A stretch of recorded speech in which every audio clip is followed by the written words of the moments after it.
எங்கள் தலைவர் அவர்கள், தளபதி அவர்கள் காவல்துறையிடம் மனு கொடுத்துருக்குறோம். அது சம்பந்தமாக எதுவாக இருந்தாலும் தலைவர் அவர்கள் முறைப்படி அறிவிப்பார். எல்லாரும் ஒரு தேதி ஒன்று மாநாடுக்கு சொல்கிறாங்க. அது தலைவர் எந்த தேதின்றது அறிவிக்கிறாரோ அதுதான்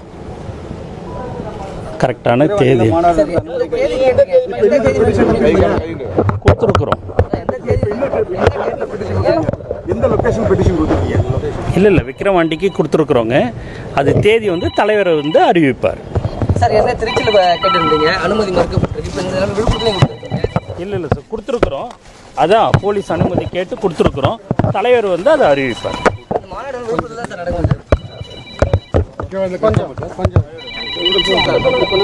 எங்கள் தலைவர் அவர்கள், தளபதி அவர்கள்